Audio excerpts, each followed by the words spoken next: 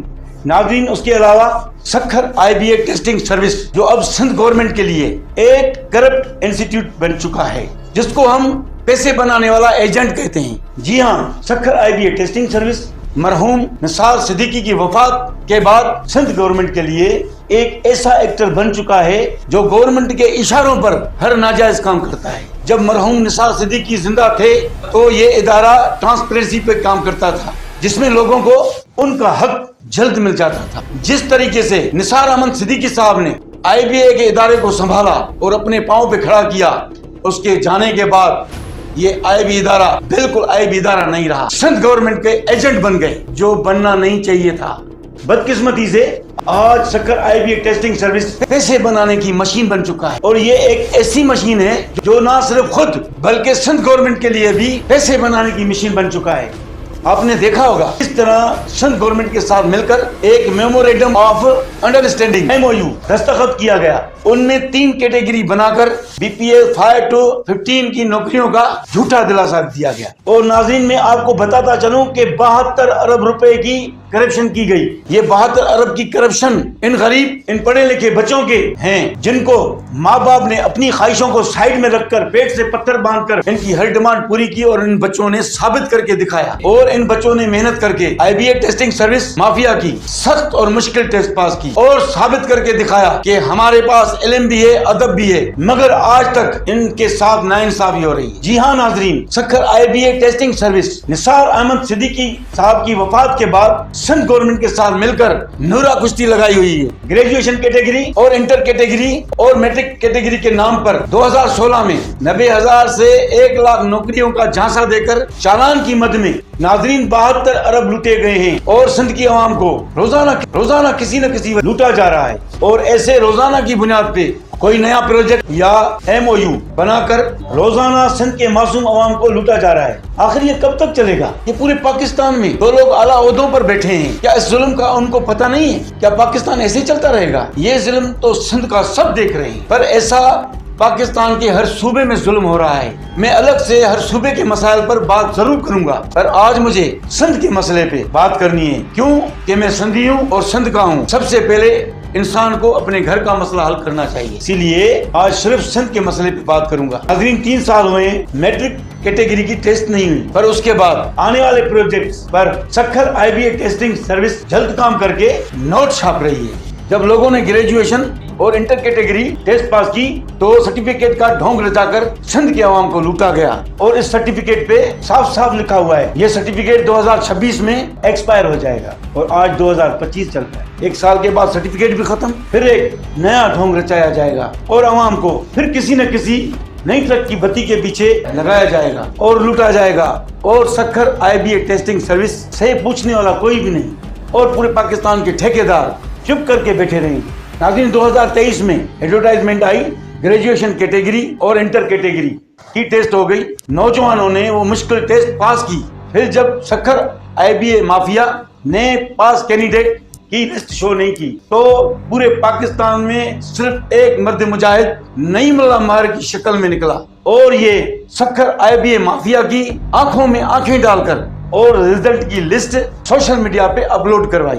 میں یہ سندھ گورنمنٹ کو واضح بتاتا چلوں کہ وہ وقت اب دور نہیں جب ہر گھر سے نعیم اللہ نکلے گا۔ مجھے بہت دکھ کے ساتھ یہ کہنا پڑ رہا ہے، پر کیا کریں، میڈیا کا کام غلط کاموں کو اور ناانصافی کو دکھانا ہوتا ہے، اور یہ ان کا اولین فرض ہے، یہ میرا بھی اولین فرض ہے۔ اگر کچھ غلط ہوتا دیکھوں تو بات کروں، کیونکہ صحافت ایک ایسی چیز ہے جو صحافت میں رہ کر انسان عبادت کر سکتا ہے۔ بہت بڑے افسوس کے ساتھ یہ کہنا پڑتا ہے کہ شرم آنی چاہیے جیو نیوز کو، شرم آنی چاہیے ARY کو، شرم آنی چاہیے پاکستان کے پوری میڈیا کے چینلز کو، جنہوں نے 3 سالوں میں کسی سے بھی انصاف نہیں کیا، جو کہ ان کا اولین فرض ہے۔ ان 3 سالوں میں ہماری نیشنل میڈیا نے صرف کورٹ کی ہیئرنگ اور صرف کورٹ کے فیصلے بتائے ہیں، اور آئے دن صدر زرداری، وزیر اعظم شہباز شریف، نواز شریف، عمران خان اور مولانا فضل الرحمان، صرف ان لوگوں کی باتیں کی گئی، ملک کے لیے کوئی بات نہیں ہوئی۔ صرف کورٹ کے فیصلے بتائے جاتے ہیں، ہمارے ملک میں اور کچھ بھی نہیں ہو رہا۔ باقی ان پڑھے لکھے بچوں کے ساتھ جو سندھ میں نا انصافی ہو رہی ہے، وہ ان کو کبھی گوارا نہیں ہوا۔ وہ میڈیا پہ چلائیں یا بات کریں یا روزانہ ہر منسٹر کو ساتھ بٹھا کے باتیں کریں، ان کو کبھی گوارا ہی نہیں ہوا کہ کس طرح یوسی سیکرٹری کی جاب 28 لاکھ میں بیچی جا رہی تھی، ایکسائز انسپیکٹر کی جابس 50 لاکھ میں بیچی گئی، اور treasury office, Karachi development authority اور ایسے سینکڑوں ڈپارٹمنٹ جن کو 20 سے 80 لاکھ تک بیچا جا رہا تھا۔ کس طرح یہ 90,000 نوکریاں بیچی جا رہی ہیں جو B P S 5 to 15 candidates اور پاس امیدواروں جنہوں نے محنت کر کے پاس کی اور ثابت کر کے دکھایا کہ ہمارے پاس علم بھی ہے، ادب بھی ہے، قلم بھی ہے، کتاب بھی ہے۔ 2016 میں 90,000 جابس تھی، آج 2.5 لاکھ جاب خالی پڑی ہیں، پر سندھ گورنمنٹ کوئی پروسیس نہیں چلا رہی۔ کیوں کہ یہ سیٹیں ان کو بیچنی ہیں۔ پہلے 72 ارب روپیوں کی کرپشن کی، اب سندھ گورنمنٹ خربوں روپے کا اسکینڈل بنا رہی ہے۔ بند کر دو یہ اپنے پروگرام۔ کیپیٹل ٹاک آج شام شاہزیب خانزادہ کے ساتھ، ایک دن جیو کے ساتھ، Jirga program, on the front Kamran Shahid کے ساتھ، ندیم ملک، جاوید چودھری، حامد میر، عبد المالک، نجم سیٹھی، مبشر لقمان، کیوں خاموش ہیں؟ منصور خان کیوں خاموش ہے؟ بند کر دو یہ روز کے ڈونگ کے پروگرام۔ کون سے تم لوگوں نے کام شروع کیے ہیں؟ کبھی ایک مرتبہ ہمارے سندھ کی یونیورسٹی کا وزٹ کرو، کبھی ایک مرتبہ ہماری سندھ کی کالج وزٹ کرو، تمہیں پتہ چل جائے گا کہ پاکستان اور سندھ کے پڑھے لکھے نوجوانوں میں کتنا ٹیلنٹ موجود ہے، مگر سندھ کی گورنمنٹ مکمل ناانصافی کر رہی ہے۔ کبھی سندھ کی گورنمنٹ کے ساتھ منہ میں ملا کے بات کرو کہ کیوں اپنے سندھ کے پڑھے لکھے نوجوانوں کے میرٹ کو غصب کیا جا رہا ہے، ان کا حق کھایا جا رہا ہے۔ ایسے نہیں چلے گا۔ کیا کبھی تم لوگوں نے سوال کر کے سندھ گورنمنٹ سے پوچھا؟ کیا کبھی تم لوگوں نے اپنا حق ادا کیا؟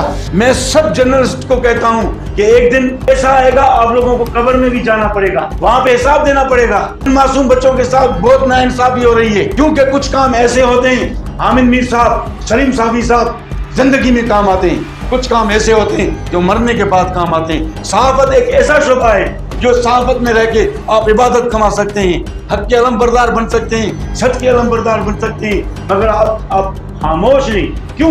آپ وہ جرنلسٹ ہیں جو پورے پاکستان کے سارے لوگوں کے آئیڈیل شخصیت ہیں، پر آپ نے اپنا حق ادا نہیں کیا۔ ان معصوم بچوں کے لیے آپ نے کبھی آواز نہیں اٹھائی۔ آپ سب نے 3 سالوں سے پاکستان کی عوام کو ایک ٹرک کی بتی کے پیچھے لگایا ہوا ہے۔ مجھے لگتا ہے آپ پاکستان کے نمائندے کم اور کورٹس کے نمائندے زیادہ لگ رہے ہیں۔ میڈیا پاکستان کا 4th پلر ہے اور آپ سب پاکستان کی پہچان ہے۔ جب بھی کسی کو کہیں سے انصاف نہیں ملتا تو وہ میڈیا کا سہارا لیتا ہے۔ میڈیا مظلوم عوام کا آخری سہارا ہے۔ کیا اس محنت کش بچوں کے ساتھ جو کیا جا رہا ہے یہ پاکستان کا بڑا اسکینڈل نہیں ہے؟ یہ خربوں روپے کا اسکینڈل ہے، اور پورے پاکستان کی میڈیا بکی پڑی ہے، سوئی پڑی ہے۔ کسی بھی چینل کو یہ گوارا نہیں ہوا، اور نہ ہی کسی نیشنل جرنلسٹ کو گوارا ہوا کہ ان پڑھے لکھے نوجوانوں کے لیے کوئی آواز بلند کرے۔ آخر میں پاکستان کی اعلیٰ عدلیہ، پاکستان کے اعلیٰ اسٹیبلشمنٹ اور پاکستان کے سچے محافظوں سے یہ ریکویسٹ کرتا ہوں، خدا را سندھ کے ان پڑھے لکھے غریب نوجوانوں پہ تھوڑی نظر ثانی کری۔ یہ آپ کے بچے ہیں، یہ پاکستان کے بچے ہیں، یہ پاکستان کا مستقبل ہے۔ میں آپ کو بتا دوں، ان کے ہاتھ میں قلم اور کتاب اچھی لگتی ہے، کہیں ایسا نہ ہو کہ دیر ہو جائے اور ان نوجوانوں کے ہاتھ میں قلم اور کتاب کی جگہ ہتھیار آ جائے، پھر آپ ان کو سنبھال نہیں سکو گے۔ آپ سے پہلے ہی یہ ملک سنبھالا نہیں جا رہا، ملک میں پہلے ہی بہت بڑے مسئلے ہیں، یہ بھی ملک کا سب سے بڑا سنگین مسئلہ ہے۔ آپ شاید بھول گئے ہیں کہ آج بنگلہ دیش، سری لنکا، شام، کیا حالت، یہ تینوں ملک ختم ہو گئے، تباہ ہو گئے، کیونکہ اس ملک میں نوجوان بچوں کے ساتھ ناانصافی کی گئی۔ میں اگین ریکویسٹ کرتا ہوں کہ ان نوجوان بچوں کو اگر آپ نے اگنور کیا تو یہ ہمارے ملک پاکستان کے ساتھ غداری ہوگی۔ ان نوجوان پڑھے لکھے بچوں کو حق دو، ورنہ آپ کچھ بھی سنبھال نہیں پاؤ گے۔ ناظرین، پھر ملیں گے کسی پروگرام میں ایک نئے مسئلے پہ بات کرتے ہوئے، تب تک کے لیے اجازت دیجیے۔ جرنلسٹ وفا اقبال حسین چنا، السلام علیکم۔